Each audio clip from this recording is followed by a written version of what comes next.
अस्सलाम वालेकुम फ्रेंड्स, स्वागत है आपका इस यूट्यूब चैनल जेके स्टडी मटेरियल में। तो यहाँ पर एडमिशन नोटिफिकेशन एक और आ चुकी है क्लस्टर यूनिवर्सिटी श्रीनगर की तरफ से, जिसमें यहाँ पर जो स्टूडेंट्स एडमिशन करना चाहते हैं इंटीग्रेटेड बीएड एमएड के लिए या सिर्फ एमएड के लिए या फिर एमए एजुकेशन के लिए, तो मैं आपको यहाँ पर बताऊंगा कब से आपने फॉर्म फिलअप करने हैं, एलिजिबल कौन कौन कैंडिडेट्स हैं और उसके लिए आपने एग्जाम देना है या कुछ क्या क्राइटेरिया रहेगा। तो सब कुछ डिटेल में जानने के लिए आपने ये वीडियो एंड तक देखना है। अगर आप इस चैनल पर पहली बार आए हैं, इसको सब्सक्राइब करके रखें ताकि हर इंपॉर्टेंट अपडेट आपको इस चैनल पर मिलती है। नोटिफिकेशन ऑन रखना, आपके रिलेटेड कोई भी वीडियो होगा इसलिए आप तक पहुंच पाएगा। तो यहाँ पर आप देख सकते हैं एडमिशन नोटिफिकेशन नंबर 6 है क्लस्टर यूनिवर्सिटी श्रीनगर की तरफ से। आप देख सकते हैं ऑनलाइन एप्लीकेशन आर इनवाइटेड, मतलब आप लोगों ने ऑनलाइन एप्लीकेशन। अब पहले मैं बताऊंगा एलिजिबल कैंडिडेट्स कौन है, किसके लिए आपने फॉर्म फिलअप करना है। तो अगर आप जिसमें मतलब एलिजिबल हो जाएंगे तो आपने ऑनलाइन फॉर्म फिलअप करना है। तो अगर आपकी सिलेक्शन हो जाएगी फिर आपने किस जगह पढ़ना है इन सब्जेक्ट्स को। Institute of advance studies in education IASC, जो वुमेन कॉलेज के साथ में ही एक इंस्टीट्यूट है, वहाँ पर आपने पढ़ना है। तो ये भी क्लस्टर यूनिवर्सिटी श्रीनगर के साथ ही है। तो अब यहाँ पर आप देख सकते हैं कौन किस के लिए एलिजिबल है। अगर आप में से कुछ कैंडिडेट्स इंटीग्रेटेड बीएड एमएड करना चाहते हैं, फॉर एग्जांपल आपने यहाँ पर मैं आपको बताऊंगा जैसे ही पास किया है पीजी इन साइंस, मतलब आपने पीजी किया, पोस्ट ग्रेजुएट किया है किसी भी इंस्टीट्यूट से, जो आपकी परसेंटेज थी 55% मार्क्स से ज़्यादा थी, अगर आपकी कोई कैटेगरी है तो 50% से ज़्यादा थी, तो आपने फॉर्म फिलअप करना है इंटीग्रेटेड बीएड एमएड के लिए। तो आपने जैसे ही मतलब आपकी सिलेक्शन हो जाएगी तो आपकी बीएड भी हो जाएगी और एमएड भी हो जाएगी।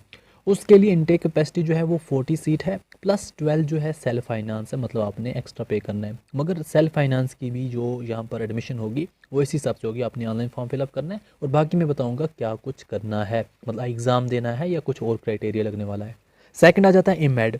तो एमएड कौन स्टूडेंट्स कर सकते हैं? जिन स्टूडेंट्स का भी पास किया हुआ है बीएड, जिन्होंने भी बीएड किया है, जिनको बीएड में 50% मार्क्स थे। अगर कोई कैटेगरी कैंडिडेट है तो उसको 45% मार्क्स थे तो वो फॉर्म फिलअप कर सकता है। तो एमएड के लिए 80 सीट है एंड प्लस 24 जो है सेल्फ फाइनेंस की। एम एजुकेशन के लिए एलिजिबिलिटी क्या है, मतलब पास आउट किया आपने बीए इन एजुकेशन किया है, आपने जो 3 ईयर का बीए किया है, ग्रेजुएशन किया है, उसमें आपको एजुकेशन एक सब्जेक्ट अगर था तो आप एलिजिबल हो, या फिर आप BA BSc BCom with BEd, अगर आपने बीएड किया है कोई भी आपकी स्ट्रीम थी तब भी आप एलिजिबल हैं एम एजुकेशन के लिए फॉर्म भरने के लिए, या फिर आपने बीए किया है एजुकेशन आपका सब्जेक्ट था तब भी आप एलिजिबल हैं। तो ये दो चीज़ें आपकी यहाँ पर आ जाती हैं। तो ये इसके लिए सीट हैं 40 प्लस 12 जो है सेल्फ फाइनेंस की हैं। अब फॉर्म कैसे फिलअप करना है, क्या कुछ करना है, वो मैं आपको यहाँ पर बताऊँगा। यहाँ पर एक पॉइंट देखें आप, ये जो भी मतलब प्रोग्राम्स हैं फुल टाइम रेगुलर कोर्सेज हैं, एंड जो 3 ईयर का integrated BEd plus MEd program है उसमें एग्जिट ऑप्शन नहीं है। ऐसा नहीं कि आप 2 साल के बाद बोलोगे नहीं जी हमें अब एग्जिट करना है, ऐसा कोई भी यहाँ पर नहीं, आपने पूरा कंप्लीट करना है। अगर आप एलिजिबल हो इन तीनों में तो आप मतलब तीनों के लिए फॉर्म फिलअप कर सकते हैं। एमएड एंड एमए एजुकेशन के लिए एक ही रजिस्ट्रेशन पर, एंड इंटीग्रेटेड बीएड एमएड के लिए आपने अलग से रजिस्ट्रेशन करनी पड़ेगी। तो अगर आपने सिर्फ एक ही के लिए करना है तो आपने एक ही रजिस्ट्रेशन करनी है, ये थोड़ा याद रखना। मेन चीज़ आ जाती है सिलेक्शन प्रोसेस। सिलेक्शन आपकी किस हिसाब से होगी, देखिएगा आपका एकेडमिक मेरिट भी देखा जाएगा जिसके 30% पॉइंट होंगे एंड एमसीक्यूज़ आपका 70% होगा। तो आपको यहाँ पर 70 मल्टीपल चॉइस एमसीक्यूज़ आएंगे। मैं आपको आगे बताऊंगा बीएड वालों को, एमएड वालों को, एम एजुकेशन वालों को किस हिसाब से सिलेबस होगा। तो आपका यहाँ पर एकेडमिक मेरिट मतलब 30% होगा। फॉर एग्जाम्पल मैं आपको एक छोटी सी एग्जाम्पल दूंगा, कोई बंदा अगर एमएड करना चाहता है, मैं एमएड की एग्जाम्पल दूंगा, तो उसके जो बीएड में जो भी इसकी प्रीवियस क्लास है उसमें फॉर एग्जांपल उसको 100% मार्क्स थे, तो उसको 100% मार्क्स पर उसको 30 पॉइंट मिलेंगे, तो उसके 30 पॉइंट यहाँ पर होंगे। अगर इसके 100 मतलब जो परसेंटेज थी एमएड में वो 70% थी तो उसको 21 पॉइंट मिलेंगे यहाँ से। तो इसका जो एकेडमिक मेरिट है वो भी देखा जाएगा। अगर किसी को 50% मार्क्स थे एमएड में तो उसको 15 पॉइंट यहाँ पर मिलेंगे आउट ऑफ 30। तो आउट ऑफ 30 ये आपके जो मतलब प्रीवियस क्लास है जिसके हिसाब से आपको यहाँ पर मतलब फॉर्म फिलअप कर रहे हैं, तो आपके यहाँ पर इसको देखा जाएगा। फॉर एग्जांपल जैसे आपको ये चीज़ें समझ आ गई हैं, बाकी 70% आपका एमसीक्यूज़ पेपर होगा।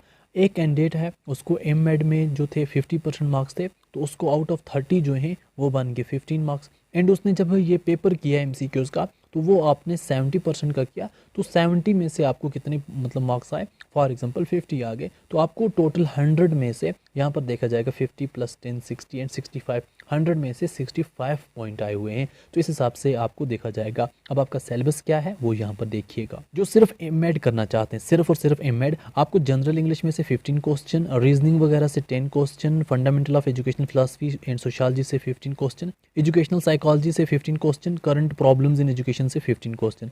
3 ईयर इंटीग्रेटेड प्रोग्राम जो बीएड एमएड का है, वहाँ पर जनरल इंग्लिश 20, रीजनिंग का 10 marks, current educational affairs 20 marks, teaching aptitude का 20 मार्क्स। जो 2 ईयर प्रोग्राम है एमए एजुकेशन का, उनको 70 मल्टीपल चॉइस क्वेश्चन पूछे जाएंगे, जो उनका सिलेबस एजुकेशन था फर्स्ट सेमेस्टर से लेकर 6 सेमेस्टर तक। ग्रेजुएशन में आज के टाइम पे जो आपके एजुकेशन का सिलेबस है फर्स्ट सेमेस्टर से लेकर 6 सेमेस्टर तक, तो उस हिसाब से आपको पूछा जाएगा।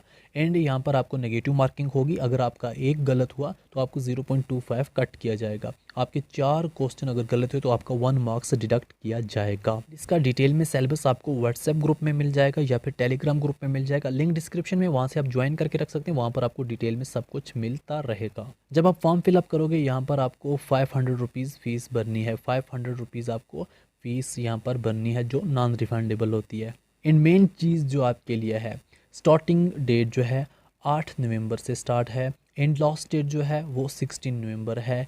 एंड आपने देखो, जो यहाँ पर रिजर्व्ड कैटेगरी कैंडिडेट्स होंगे ना, जिनकी कोई भी कैटेगरी है, उन्होंने अपनी हार्ड कॉपीज़ यूनिवर्सिटी में सबमिट करनी है। तो उनके लिए जो लास्ट डेट है वो है 18 नवंबर। तो ये चीज़ आपको समझ आ गई होगी। तो ये था यहाँ पर एडमिशन के रिलेटेड इंपॉर्टेंट अपडेट। आपने बाकी फ्रेंड्स तक भी शेयर करना है ताकि सबकी हेल्प हो सके। क्या पता कोई आपका फ्रेंड या कोई भी यहाँ पर इसका वेट कर रहा हो कि मतलब हमारी तो यहाँ पर ग्रेजुएशन हो चुकी है या फिर हमारा यहाँ पर ये कुछ बीएड वगैरह हो चुका है, तो हम आगे कुछ कर सकें ताकि उनको ये नोटिफिकेशन पहुँच सके, ये अपडेट पहुँच सके, वो अप्लाई कर सकें। अब आपने फॉर्म ऑनलाइन कैसे फिलअप करना है, उसके लिए भी लिंक आपको मिल जाएगी जैसे ही एक्टिवेट हो जाएगी। व्हाट्सएप ग्रुप में, टेलीग्राम ग्रुप में ज्वाइन करके रखिए, वहाँ पर आपको मिलती रहेगी डिटेल में। और इस वीडियो को देखने के लिए थैंक यू सो मच।